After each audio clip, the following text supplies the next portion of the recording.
Tout de suite, sur France Culture, du lundi au jeudi, c'est quasi une habitude, une proposition de Perrine Kervran avec Marie-Vonne Abolivier, LSD, la série documentaire. Quelques échos du réel, 55 minutes de radio coups humains, un thème, 4 épisodes, et le documentaire devient feuilleton. Cette semaine, Disunited Colors, la France et l'Angleterre au bord de la crise de nerfs. Une série d'Ilana Navarro réalisée par Annabelle Brouard. Au départ de cette série, il y a des itinéraires familiaux à travers les histoires nationales, coloniales ou guerrières. Du Sénégal à Paris, du Pakistan à Londres, de l'Algérie à la France ou de la Syrie à l'Angleterre. Il y a aussi des trajectoires, d'un pays à l'autre, d'une culture à l'autre ou d'une classe à l'autre. Et puis il y a les mangeurs de grenouilles et les mangeurs de roast-beef qui se regardent parfois en chiens de faïence. Et surtout, de chaque côté du tunnel, il y a 2 modèles, l'assimilationniste et le multiculturel, qui semblent vaciller tous les deux depuis les attentats et le Brexit. Comme si la peur se cristallisait autour de la religion musulmane. Alors peut-être qu'il faut relire les lettres persanes et poser avec la même ironie que Montesquieu cette question, mais comment peut-on être musulman ? Alors pour commencer, les personnages. Un journaliste et sa sœur sur les terres de leur enfance, des habitants qui ont voté le Brexit, comme on abat son poing sur la table, un écrivain et un sociologue qui démêle la pelote de la rancœur. Ensuite le décor. Des magasins fermés, du chômage, des prêteurs sur gage, des maisons délabrées, des jeunes gens qui errent une canette à la main, des gares routières, de la solidarité, de la colère, du rejet et de la peur. Aujourd'hui, 4e épisode, on est à Walsall.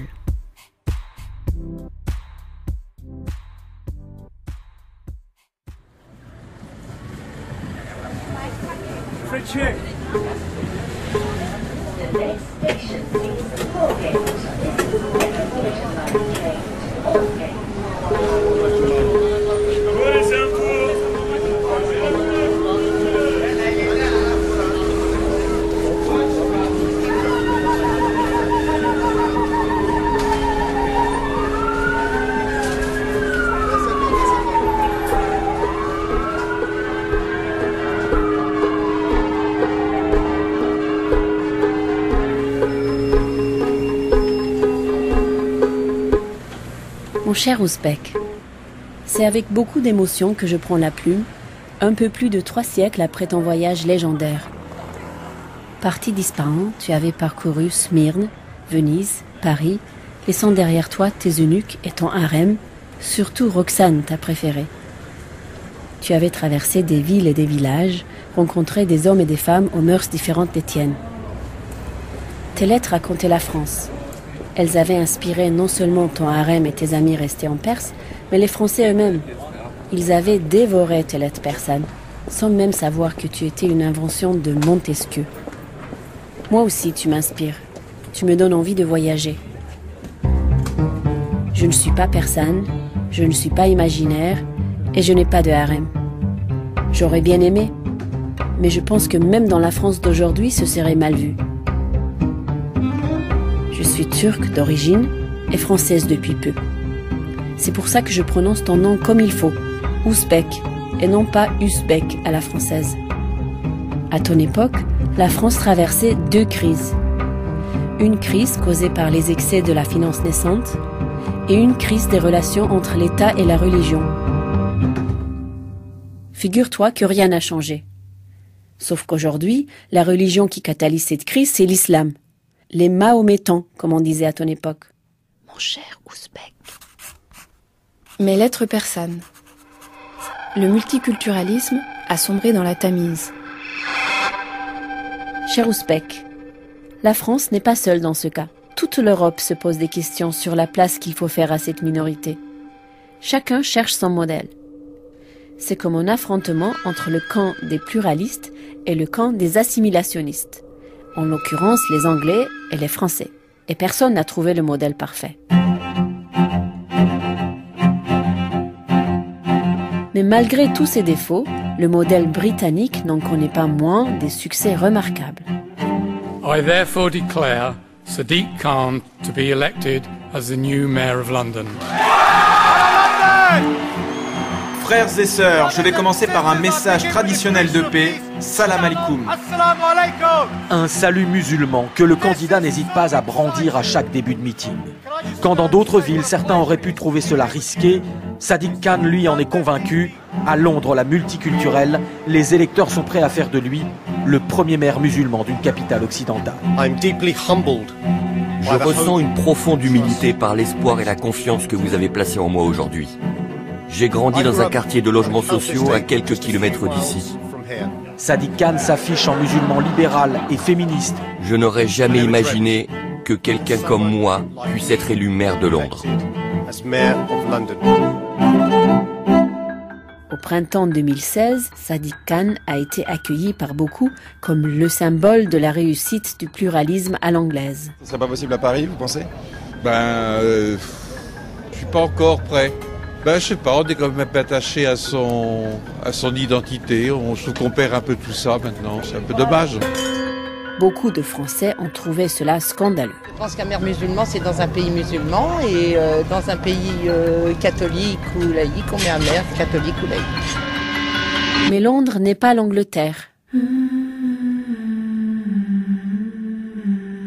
Quelques mois après l'élection de Sadiq Khan, une partie des Anglais ont trouvé un moyen de se venger de leur capitale. Lors d'un référendum qu'on a appelé le Brexit, ils ont voté pour faire sortir le Royaume-Uni de l'Union européenne. Comment t'expliquer l'Union européenne, cher Ouzbek? Tu peux peut-être t'imaginer une sorte de super-empire où les États sont volontairement réunis autour d'un idéal politique et surtout économique. Je sais, ça paraît un peu compliqué, cher Ouzbek. Si je te raconte cela, c'est parce que tout le débat autour du vote pour faire partie ou pas de l'Union européenne s'est focalisé sur le multiculturalisme. Il y avait ceux qui étaient pour, comme la plupart des électeurs de Sadiq Khan, et ceux qui étaient contre. Interesting. So just trying to explain it to the French. Je suis en train d'essayer d'expliquer le Brexit aux Français. I'm trying to explain it to the French. I don't know. Celui qui pose les questions, c'est Mike Carter, un écrivain voyageur qui travaille pour le prestigieux journal The Guardian. So we're heading out of Walsall now. On quitte Walsall. We're heading out of town now. Il revient dans la ville de sa jeunesse, Walsall, au cœur des Midlands, au centre de l'Angleterre. C'est l'une des villes qui a voté massivement pour le Brexit. This is the leather museum. Là, vous voyez le musée du cuir. Walsall s'est enrichi grâce au commerce du cuir. C'est à Walsall que l'on fait encore la sellerie de la reine. J'étais à la fac ici entre 83 et 86, il y a 30 ans quand même. Ça a beaucoup changé, bien sûr.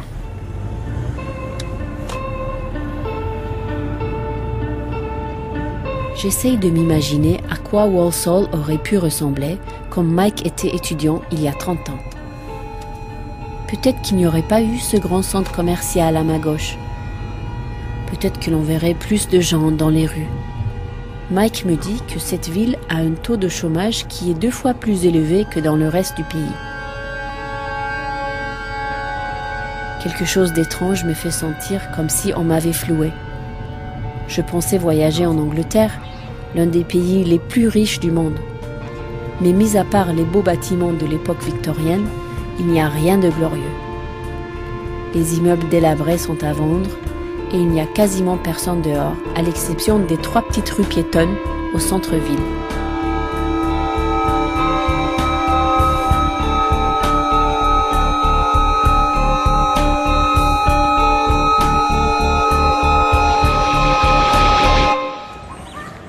Nous sommes sur Park Street, la grande rue commerçante de Walsall. Ce qui m'a frappé quand je suis revenu à Walsall après 30 ans donc, c'est le nombre de personnes qui marchent avec une canne ou alors des déambulateurs. Et ces personnes-là ne sont pas forcément âgées. Il y a une corrélation entre la pauvreté et les problèmes de santé. Et on voit de plus en plus d'infirmes, et c'est lié à la pauvreté. Dans ces villes post-industrielles au cours des dernières décennies. Ici, vous voyez un groupe de jeunes qui boivent des canettes de bière très fortes. Il est quoi, 14h30? Et on voit ça dès le matin. Là-bas, il y a des magasins de vêtements qui sont à louer. Vous voyez tous ces gens-là, 14h30, 15h, on est quoi, mercredi? Qu'est-ce qu'ils font là? Ces gens ne travaillent pas en tout cas.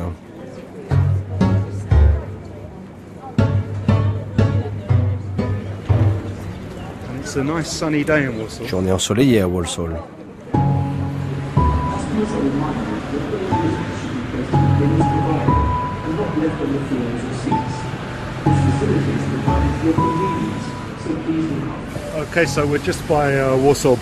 Là, on est à la gare routière de Walsall.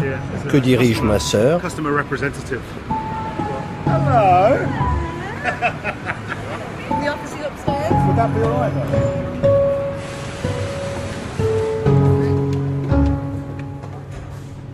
En 1979, lorsque Margaret Thatcher a été élue, j'avais 15 ans. Et jusqu'en 1997, nous avons eu un gouvernement conservateur. Je lisais sur le visage de mes parents une grande déception. Dans les années 40 et 50, ils avaient des idées, des convictions qui se sont effondrées. En 81, 2 ans après l'élection de Margaret Thatcher, elle était le chef de gouvernement le plus impopulaire qu'on ait jamais connu. Les chiffres étaient accablants. Le chômage était passé de 1 million à 3 millions de personnes. À mesure qu'elle imposait ses politiques économiques, les usines tombaient en déliquescence. Le gouvernement ne pouvait plus soutenir l'industrie. Son économiste en chef disait « il faut garder la foi, il faut garder la foi, et il faut tenir bon ». Puis par la suite, c'est le libéralisme économique qui redressera tout ça. Donc elle a été très impopulaire en 81. Il y a un fort clivage dans notre pays. Et mon père, avec le TUC, le grand syndicat, a décidé d'organiser cette marche de protestation entre Liverpool et Londres. Des hommes au chômage, donc, qui ont lancé cette grande marche. Mon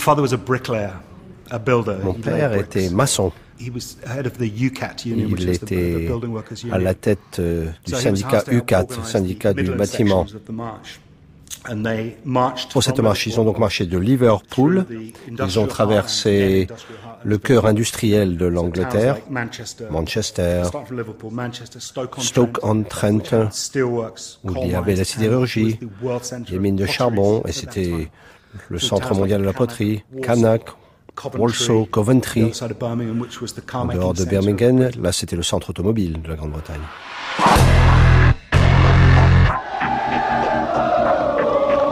People's March for Jobs. That was the slogan for a huge crowd of demonstrators who descended on London at the end of May. Marche de protestation pour l'emploi, 1981.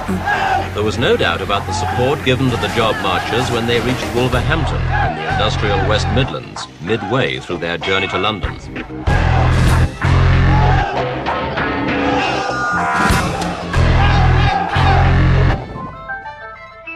Nous ne pouvons pas accepter la responsabilité pour des choses qui n'ont rien à voir avec la politique du gouvernement. Margaret Thatcher. Nous devons nous concentrer sur la réduction de l'inflation, parce qu'on ne peut pas créer du bon travail en ayant plus d'inflation, parce que ceci créerait encore plus de chômage et encore plus d'inflation.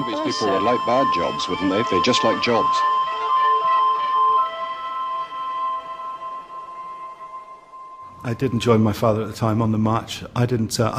n'ai pas participé à cette marche avec mon père. Je m'intéressais aux filles. Je m'intéressais à boire. J'étais ado, moi. Smashing up colleges. Faire que des bêtises au collège, c'était un cauchemar. Je suis née en 62, donc j'avais 19 ans.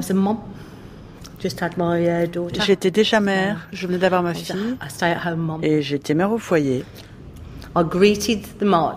J'ai accueilli les marcheurs. Ils étaient sur la route de Wainsbury. Et c'était incroyable. On les a vus arriver en haut d'une colline. Vraiment, j'étais bouleversée. Je m'approchais de ce groupe. Et je me suis dit, c'est extraordinaire ce qu'ils font, mais je me suis dit, mais qu'est-ce que c'est triste.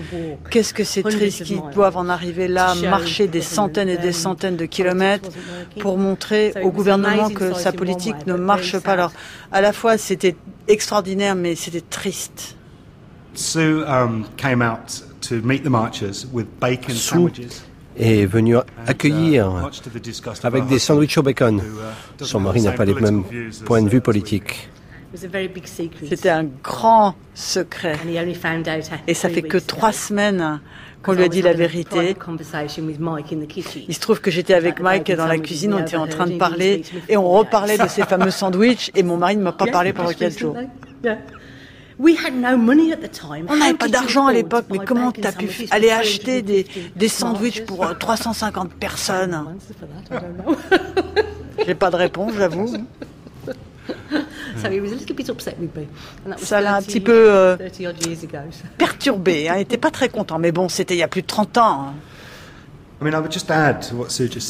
Ajouter à ce qu'a dit Sue, il y avait une forte participation des minorités ethniques, notamment des femmes. Les Sikhs sont intervenus, grande communauté sikh à Walsall, ils étaient là, ils soutenaient ce mouvement.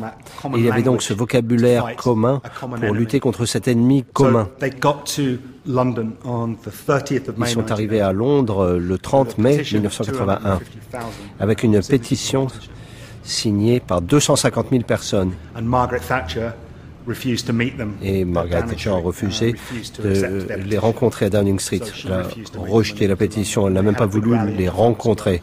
Et ils se sont réunis à Trafalgar Square, donc 250 000 personnes. En 2011, notre père est décédé. C'était pas le meilleur père au monde, faut bien le dire. C'était un responsable politique étincelant par contre. On se souvient pas très bien de lui en tant que père parce qu'il était très souvent absent. Il était sur la route en train de faire valoir ses convictions. Lorsqu'il est décédé en 2011, Sue et moi, je parle en mon nom, nous avons dû retravailler notre relation avec lui en quelque sorte. Il y a eu des funérailles avec tout un tas de discours formidables. Et puis par la suite, moi, je ne savais plus trop où j'en étais par rapport à lui en tant qu'homme. Et je me suis dit que 35 ans plus tard, ce serait très intéressant d'emprunter les pas de mon père, au nom de l'Angleterre, pour prendre le pouls de notre pays.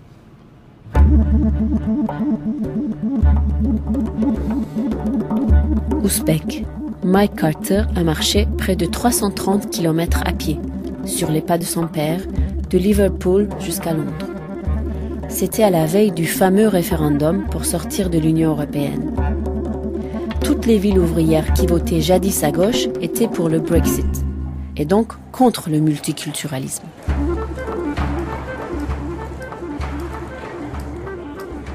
Il y a 2-3 mois, au mois de mai, je suis arrivé à Walsall dans le cadre de cette marche. Et en arrivant dans cette rue où nous sommes maintenant, j'étais choqué par le spectacle que l'on voit aujourd'hui. Vous voyez tous ces prêteurs sur gage, tous ces dépôt-ventes, les signes visibles de pauvreté à droite, à gauche, partout. Je demandais aux gens dans la rue s'ils allaient voter pour ou contre le Brexit. D'une seule voix, ils m'ont dit « On veut quitter l'Union européenne ». Quand je leur ai demandé pourquoi, ils m'ont dit « L'immigration ». Ils voulaient qu'on leur rende leur pays, voilà ce qu'ils disaient.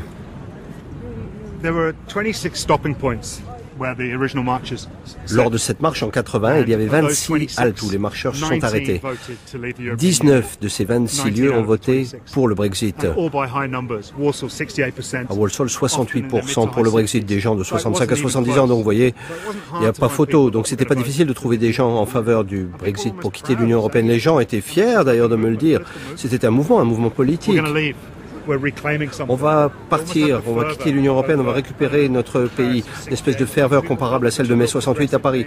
Le temps du changement est venu.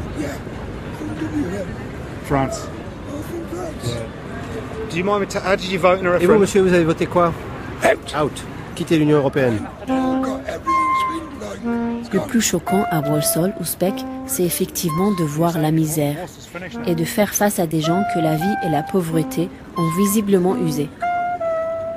Des corps déformés et des bouches édentées que l'on n'a plus les moyens de soigner. On voit des Blancs comme des personnes issues des ex-colonies britanniques, l'Inde, le Pakistan, le Bangladesh, les Caraïbes. Tous sont pauvres. Mais à la limite, et je ne devrais peut-être pas te le dire si crûment, c'est moins étonnant aux yeux d'une Turque comme moi. Ce qui m'étonne à Walsall, c'est de voir autant de pauvres Blancs. Un sentiment de honte m'envahit. Je me rends compte que dans mon imaginaire de Turc rêvant de l'Europe puissante, les Anglais blancs ne pouvaient pas être aussi pauvres que les immigrés.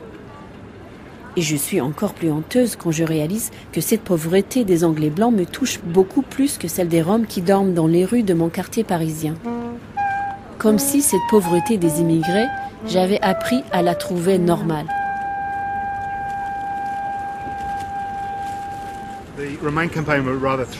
Les gens du Remain menaçaient les populations des villes comme Walsall. Ils disaient, si vous quittez l'Union européenne, ce sera bien pire pour vous. Lorsque je leur ai demandé, ils disaient, pire, pour rigoler, c'est impossible. On n'a rien à perdre, nous, ici. Regardez autour de vous, rien à perdre. Je comprends au fur et à mesure que Mike Carter aussi se sent un peu comme un touriste ici. Alors que sa sœur est restée dans le coin, lui a fait sa vie à Londres et ne revient pas souvent. Le journal pour lequel il travaille représente l'élite de gauche par excellence, à tel point qu'on appelle l'élite en question The Guardian Reader.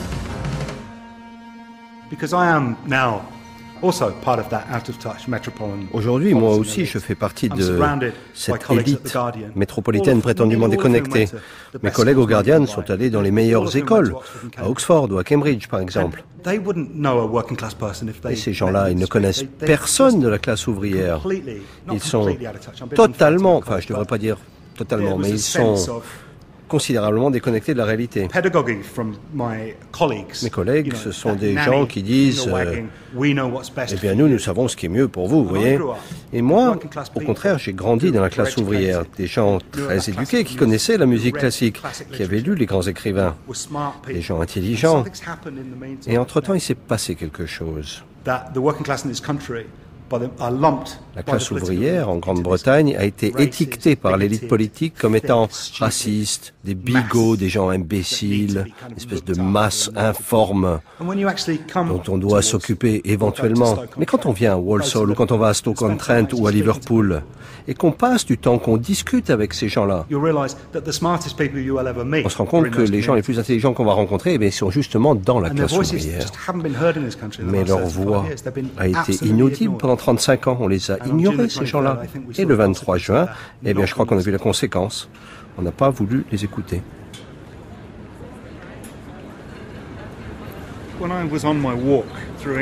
Lors de ma marche au mois de mai, quand je suis passé à Walsall, attendez, on va aller par là.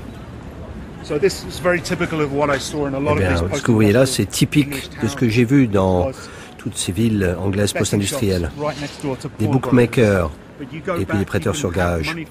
On peut vous prêter de l'argent pendant une semaine si vous déposez votre montre. Au bout d'une semaine, il faut que vous remboursiez le prêt, évidemment avec des intérêts. Et tout au long de cette rue, c'est la même chose. Des bookmakers, des prêteurs sur gage. Et un phénomène récent. Donc c'est prêteur sur gage. Donc plutôt que d'acheter quelque chose, on vous donne de l'argent qu'on vous prête à court terme. Mais le taux d'intérêt peut être de 2000%. Si évidemment vous remboursez en l'espace d'une semaine, le pourcentage est faible. Et les gens pauvres se servent de cet argent pour payer leurs factures d'eau ou d'électricité. Évidemment, les grandes banques ne leur accordent pas de prêts. Et cette activité que je vous décris là est en plein essor. Mais si on ne rembourse pas au bout d'une semaine, eh bien le taux d'intérêt devient astronomique. On vous raconte des histoires de gens qui empruntent 100 livres et qui finissent par devoir 5000 livres parce que les intérêts augmentent de façon exponentielle. En France, quand même, on n'a pas eu Thatcher. L'État, même s'il se désengage beaucoup, notamment dans les territoires ruraux, il reste un petit peu présent. Et vous n'avez pas, par exemple, des prêteurs sur gage, en fait, qui demandent des taux de remboursement mirobolants. Vous n'avez pas ça dans les villages en France, dans les petites villes, même dans les territoires industriels sinistrés en France, on n'en est pas là. Cher Ouzbek, je t'ai beaucoup parlé des différences entre le modèle anglais et le modèle français. Mais en fait, sont-ils si différents ? Par contre, vous avez effectivement des dossiers de surendettement qui se montent, des conseillères en économie sociale et familiale, moi j'en ai rencontré qui me parlent justement de la hausse des crédits et des surcrédits avec des taux qui sont impressionnants, mais qui sont pas encore dans les proportions en fait de l'Angleterre. Lui, c'est Benoît Coquart. Pour son travail de recherche, il est revenu dans son village natal, en Haute-Marne. La Haute-Marne est un département qui historiquement est de droite. On est sur les terres du général de Gaulle, Colombey-les-Deux-Églises.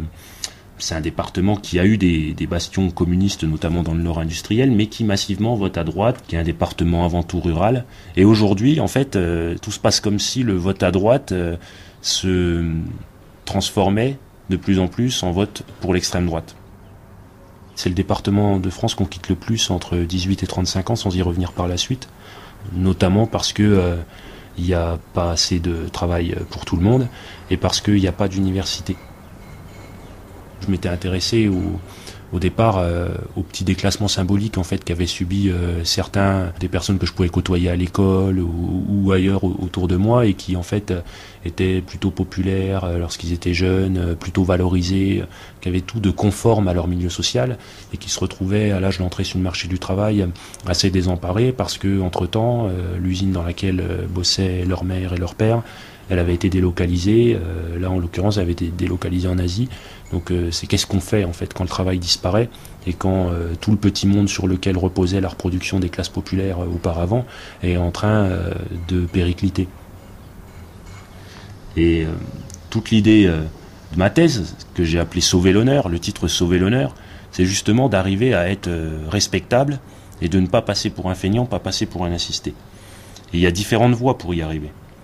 Il y a les jeunes qui héritent d'une petite entreprise ou dont les parents sont déjà stables, ceux qui ont eu un travail très tôt, qui sont en couple, qui font d'une famille rapidement, qui sont propriétaires de leur maison, ils n'ont pas beaucoup à batailler pour être respectables. Ils ont un statut social que tout le monde peut reconnaître. Les autres, qui sont en précarité, qui jusqu'à 30 ans vont accumuler les petits boulots, vont essayer de travailler au noir, mais c'est compliqué parce qu'on leur fait peu confiance, même dans le village, pour travailler au noir. Ceux-là, en fait, ils auront tendance à faire ce qu'on appelle en sociologie une sorte de retournement du stigmate, ou alors à renvoyer en fait le stigmate sur les autres. C'est-à-dire que j'ai entendu des paroles assez violentes sur justement l'assistanat, ou sur cette catégorie qu'on reprend au quotidien, c'est les cas sociaux. Alors qui est un cas social ? C'est l'autre, quoi. C'est celui d'à côté de chez vous, qui travaille pas, ou qui est censé moins travailler que vous. Ça peut paraître paradoxal, mais c'est un discours qu'on entend surtout chez les précaires, qui eux-mêmes sont critiqués, peuvent être insultés de cas sociaux par des gens qui sont plus stables qu'eux. Et c'est ça qui est frappant, c'est de voir en fait, si les ouvriers, les employés, tous les jeunes précaires qui accumulent les petits boulots, partagent en fait les mêmes conditions d'existence et sont amenés à travailler dans les mêmes endroits, etc., ils vont se fréquenter. Par contre, en lien avec le discours qui est proposé dans les médias, vous pouvez entendre chez des gens précaires une certaine fierté d'être français, un certain patriotisme comme ça qui va être sur le mode oui moi au moins je suis français, c'est-à-dire au moins il me reste ça.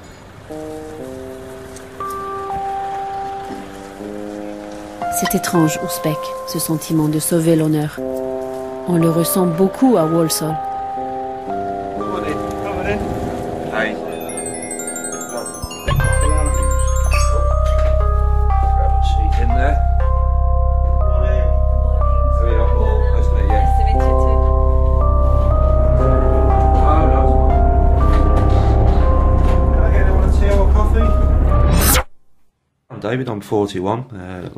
Je m'appelle David, j'ai 41 ans, Je vis à Walsall avec ma compagne. On n'a pas d'enfant. Notre chien est notre seul enfant gâté. Je vis à Walsall depuis 12-13 ans. Ma compagne est d'ici. On est heureux. Je viens de Birmingham. Ma mère est de là-bas. J'y ai vécu pratiquement toute ma vie. J'ai voté pour le Brexit. Les gens ressentent une perte de contrôle dans leur vie. Moi, je veux plus que l'Angleterre fasse partie de l'Union européenne. Qu'on reste dans le libre-échange comme on l'a fait, ça me semble une bonne idée. Mais là, on ne contrôle plus nos frontières, notre économie, et ça ne s'améliore pas. Les gens se sentent exclus de la politique. Ils ne se sentent plus écoutés. Vous voyez le vote. 17,5 millions de personnes ont voté pour sortir de l'Union européenne. C'est plus de voix qu'aucun gouvernement a reçu dans l'histoire. Les gens veulent quelque chose de différent maintenant. Est-ce que tu hésitais ou bien est-ce que tu savais d'emblée ce que tu allais voter? J'étais sûr de mon vote depuis le début. Je fais partie d'une vieille génération qui a vu les choses changer depuis des années, alors que les jeunes sont habitués à faire partie de l'Union européenne depuis toujours. Le problème, c'est l'immigration.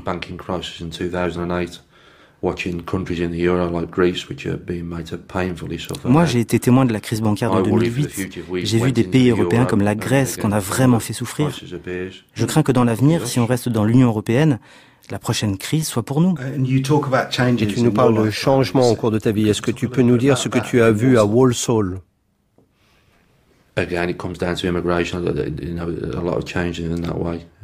Ça revient à l'immigration. Il y a eu beaucoup de changements. Comment dire sans avoir l'air méchant? J'ai sans doute vu la partie la plus pauvre de l'immigration. Beaucoup de gens qui...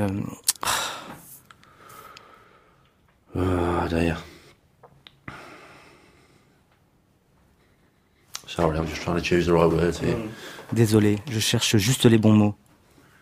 J'ai rencontré beaucoup d'immigrés.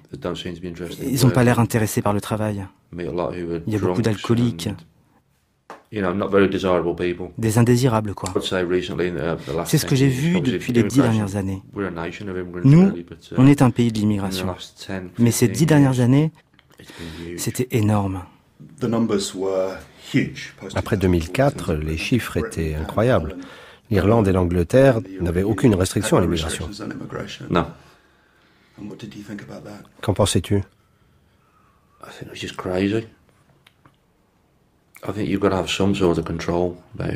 C'est fou. Il faut contrôler l'immigration. On voit maintenant en Europe, en Allemagne par exemple, ils sont allés encore plus loin. Ça divise la société. En France, il y a le Front National.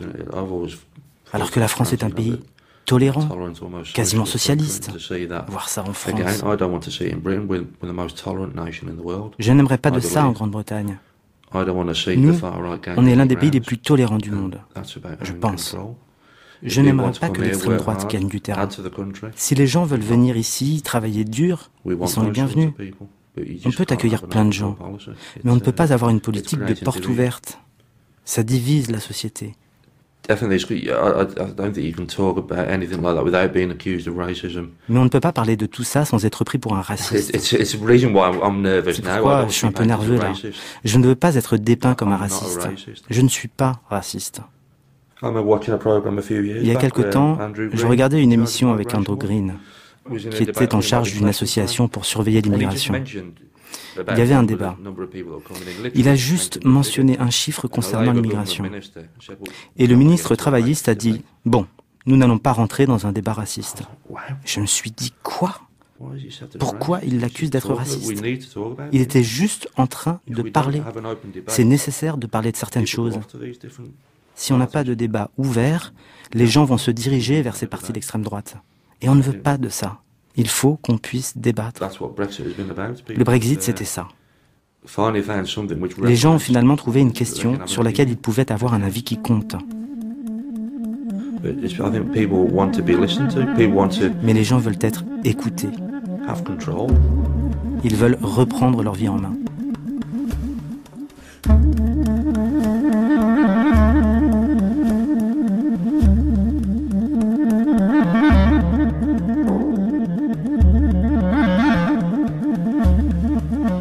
Personne ne sait si finalement l'Angleterre pourra vraiment sortir de l'Union européenne. Mais en sortant de chez David, je t'avoue, Ouzbek, que la question tourne de plus en plus en rond dans ma tête. Comment se fait-il que la France et l'Angleterre, qui ont eu des politiques si différentes par rapport au pluralisme, se retrouvent exactement face au même problème ?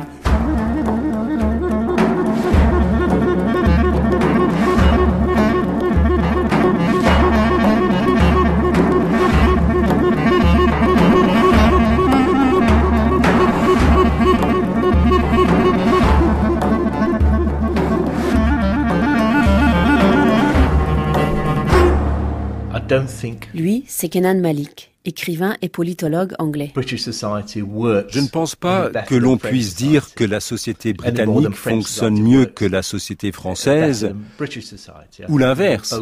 Je crois que les deux sociétés présentent des problèmes sociaux profondément ancrés dans ces sociétés. On peut dire que d'un côté, vous avez l'indifférence, et de l'autre, vous avez la peur.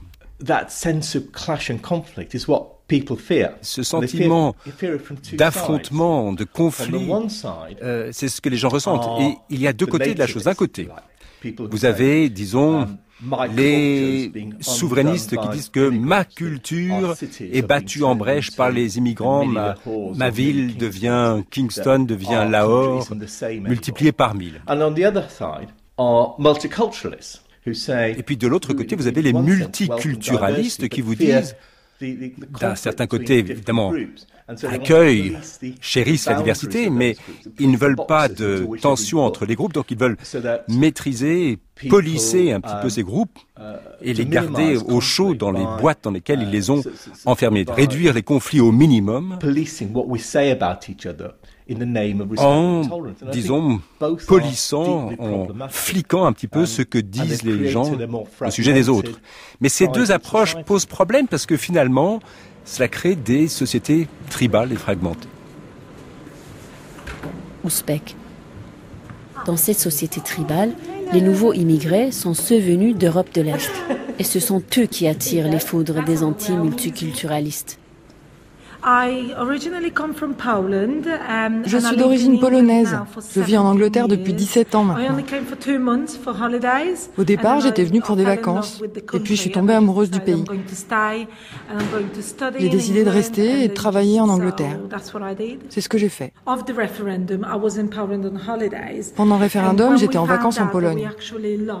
Quand on a découvert qu'on a perdu et que l'Angleterre allait sortir de l'Union européenne. C'était très choquant pour tous les Polonais. Personne ne s'attendait à un vote aussi massif pour le Brexit. Et on s'est tous demandé ce qui allait se passer.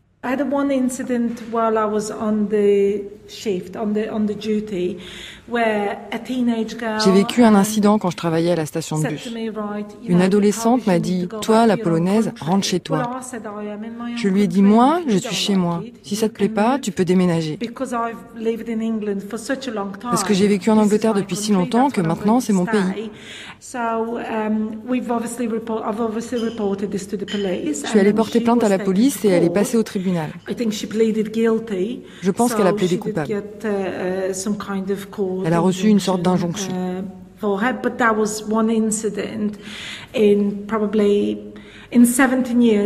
Depuis 17 ans que je suis là, c'est le seul incident qui me soit arrivé.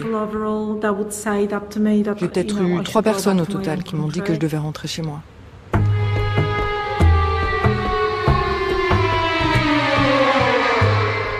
Je ne vais pas te mentir, Ouzbek. Même si les immigrés d'Europe de l'Est sont particulièrement visés par les agressions racistes, toi aussi, avec ton look, tu risques d'en faire les frais, particulièrement depuis le vote Brexit. Il faut dire qu'en ce moment, de nombreux réfugiés syriens, afghans, irakiens, qui ont tous le teint basané comme toi, arrivent massivement vers l'Europe, tous avec l'espoir d'atterrir au Royaume-Uni. Drinking of alcohol is not permitted anywhere on this bus station. Anyone seen drinking alcohol will be asked to stop. If anyone refuses, they will be asked to leave the bus station.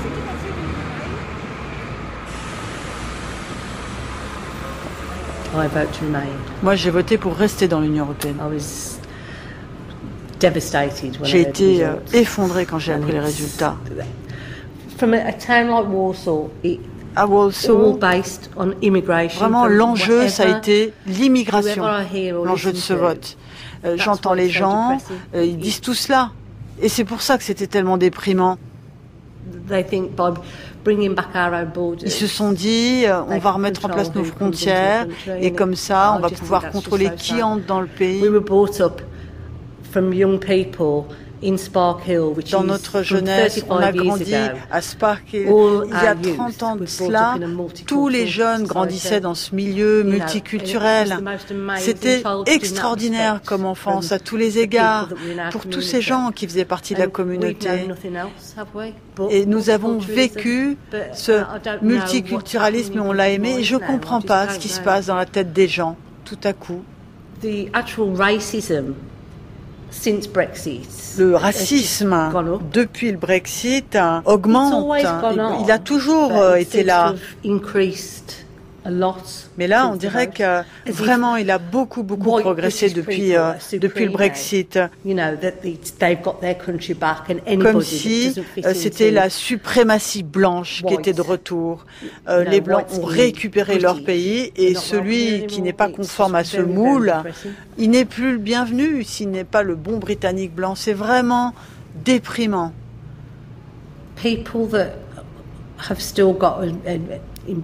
gens ont toujours un racisme présent au fond d'eux et ils se disent j'ai plus besoin de me taire, je peux dire ce que je veux.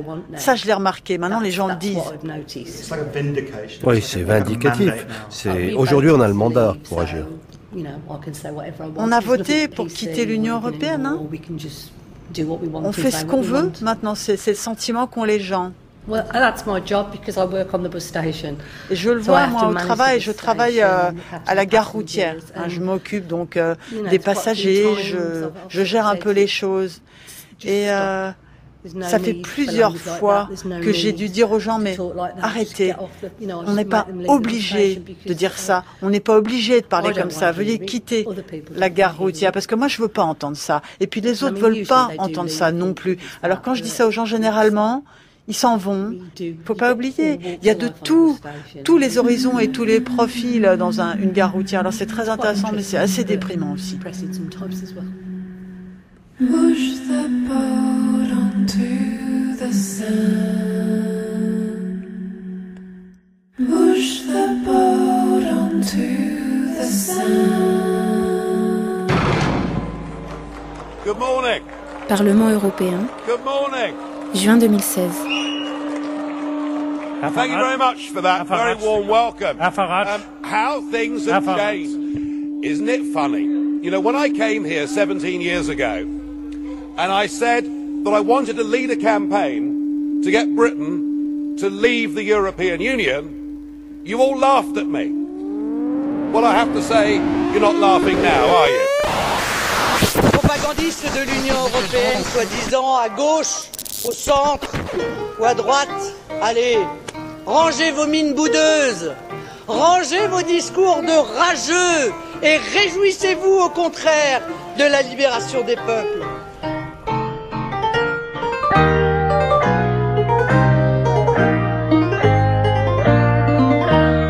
Qu'en penses-tu, Ouzbek?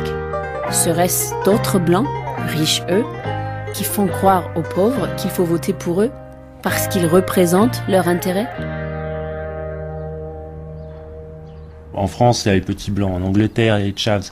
Aux États-Unis, c'est les rednecks. Il y a toujours des expressions en fait qui apparaissent pour désigner, en gros, les populations d'origine locale, quoi, qui semblent pas issues de l'immigration.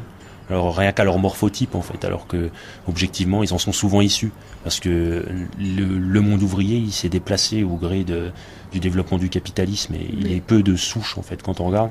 Ces termes-là, ils visent à désigner des populations qui sont décrites comme fermées au changement, fermées à la nouveauté du monde, peu tolérantes envers les minorités, fermées au multiculturalisme par exemple. Et ça serait associé et explicable grande partie par leur manque d'éducation, le fait que ce soit des populations peu diplômées, qui n'ont jamais rien vu d'autre. Ça c'est un discours que moi j'entends beaucoup sur le public justement sur lequel j'enquête. C'est de dire tu dois en entendre des belles parce que c'est des gros beaufs. Vu depuis Paris, un ouvrier rural c'est souvent un gros beauf. Et à quoi ça tient avant tout, ça tient au fait que déjà on le connaît peu. C'est-à-dire celui qu'on va être amené à critiquer comme fermé, etc. C'est souvent parce qu'on n'est jamais allé lui parler. Et en plus, c'est parce qu'il a un style de vie, une manière d'être qui aujourd'hui sont très peu valorisés. Ça serait mieux d'aller au musée que d'aller jouer au foot le dimanche. Aujourd'hui, on se dit que la France et la Grande-Bretagne étaient autrefois homogènes sur le plan ethnique, racial, et qu'aujourd'hui, il y avait une diversité ethnique. Mais en fait, si on remonte au XIXe siècle, aussi bien en France qu'en Grande-Bretagne, on voit que ce n'était pas ainsi que les Anglais ou les Français voyaient leur société. Ils estimaient qu'il y avait une division raciale, mais la division raciale ne concernait pas les Blancs contre les Africains, mais plutôt la classe ouvrière ou les populations rurales contre les citadins.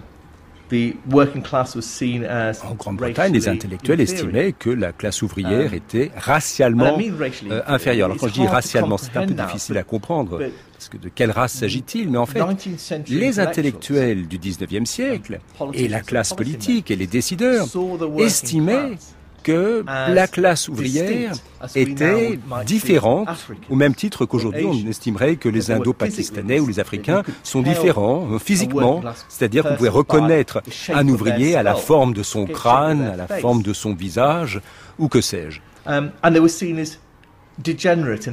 Et on estimait qu'ils étaient inférieurs, qu'ils étaient dégénérés. De même, les populations pauvres des régions rurales étaient également considérées comme inférieures. Donc, cette notion selon laquelle l'Europe était homogène et devenue plurielle, c'est une forme d'amnésie historique. Il y a toujours eu cette pluralité, cette diversité. Il y a toujours eu des divisions ethniques, raciales, culturelles. Alors, il y a toutes sortes de façons de regarder, de considérer la diversité, toutes sortes de formes de division, mais on a réduit cela à une division, finalement, entre, disons, entre guillemets, une culture européenne et une culture non européenne, comme si c'était la seule distinction possible, en créant deux entité homogène, la culture européenne et la culture non européenne. C'est comme si les deux blocs ne pouvaient pas avoir de lien l'un avec l'autre. Mais ce qu'il faut reconnaître, c'est que les migrants sont tout aussi divers que les sociétés européennes. Ils ont la même diversité. Il n'y a pas un point de vue, un ensemble de valeurs qui soit celui des migrants, et on pourrait même dire que des réfugiés syriens, dont nombreux se sont battus pour arriver à une meilleure société en Syrie, pour apporter la démocratie, la liberté dans leur pays, sont bien plus proches de ce qu'on pourrait appeler les idéaux européens que ceux qui votent FN ou UKIP.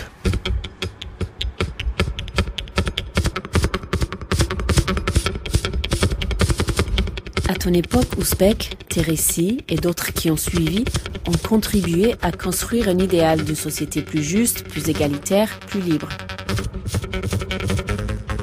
C'est étrange de voir autant de gens détourner cet idéal. De Paris, le 7 de la lune de Maharam, 1713. Le roi de France est vieux. Nous n'avons point d'exemple dans nos histoires d'un monarque qui ait si longtemps régné. On dit qu'il possède à un très haut degré le talent de se faire obéir. Il gouverne avec le même génie sa famille, sa cour, son état. Il est magnifique, surtout dans ses bâtiments. Il y a plus de statues dans les jardins de son palais que de citoyens dans une grande ville. Sa garde est aussi forte que celle du prince devant qui les trônes se renversent. Cher Ouzbek, je t'ai embarqué dans une Europe où tout semble évoquer la fin d'une longue période. Au bout d'un mois, après avoir traversé des villes comme celle-ci, je suis arrivé à l'ouest de Londres, Chiswick, et j'avais l'impression de vivre le film Le Magicien d'Oz. Vous voyez, je quitte un monde en noir et blanc pour arriver dans un monde en technicolor. Partout des cafés avec des gens plus élégants les uns que les autres qui boivent du cappuccino l'après-midi. Pas de prêteurs à gages. Au contraire, dans les magasins, on vend des meubles de valeur. Tout le monde est en pleine santé. J'arrive au centre de Londres et alors là vous avez la garde royale et toutes ces statues des héros de guerre qui ont bâti l'Empire britannique, de la richesse partout. C'était comme si je sortais d'un rêve, d'un cauchemar plutôt, et que c'était un mirage. Est-ce que c'est le même pays? J'avais vraiment pas l'impression que c'était le même pays. Notre nation est tellement clivée aujourd'hui en 2016, et je crois que le vote du 23 juin reflète cela. C'était un vote contre Londres et le Sud-Est, mais aussi contre Bruxelles. C'était un vote contre toutes ces personnes si riches, dont la vie est si formidable, en contraste des vicissitudes des habitants de Walsall, par exemple. Un véritable cri de protestation, un cri enragé, poussé dans les oreilles des responsables politiques de la part des laissés pour compte.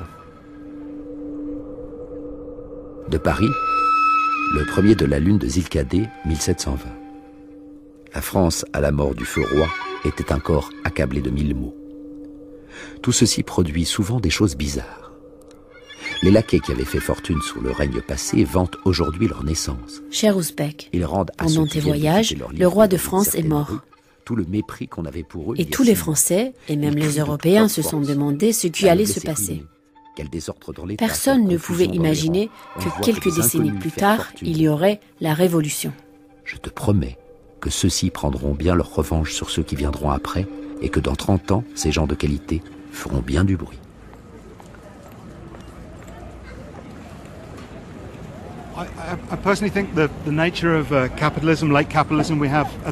Personnellement, je pense que le capitalisme tel que nous le vivons aujourd'hui ne fonctionne plus. Il ne fonctionne plus pour la majorité. On ne peut pas garder l'espoir. Moi, je crois que ce dont on a besoin le plus, c'est du sens. Nous devons créer du sens. La société doit donner un sens à notre vie. Nous devons nous sentir comme faisant partie d'une communauté. Et les gens n'ont pas ce sentiment. Quel est le sens de la vie? Les gens ne savent pas ce qu'ils sont en train de bâtir. Quel est le récit? Quelle est l'histoire de Walsall? Le cuir, le charbon, la sidérurgie dans le passé. Mais maintenant, quelle est la vie de Walsall? Cher Ouzbek, à Walsall, on sent en effet que c'est la fin d'un monde. Mais je n'ai pas envie de penser à l'apocalypse. Je me tourne à nouveau vers tes récits. En fait, tu n'as jamais cessé de chercher un idéal de liberté et de progrès, alors même que tu étais pris par tes pulsions despotiques. Je ne suis pas persane, je ne suis pas imaginaire et je n'ai pas de harem. Mais je continuerai, comme toi, à chercher une route. Pendant le séjour que je fais en Europe, je lis les historiens anciens et modernes. À bientôt, cher Ouzbek. Je compare tous les temps. J'ai du plaisir à les voir passer, pour ainsi dire, devant moi. Et j'arrête surtout mon esprit à ces grands changements qui ont rendu les âges si différents des âges, et la terre si peu semblable à elle-même. Mes lettres persanes. Le multiculturalisme a sombré dans la Tamise. Une émission d'Ilana Navarro, réalisée par Annabelle Brouard, avec la collaboration du docteur Samuel Everett du Wolf Institute de l'Université de Cambridge.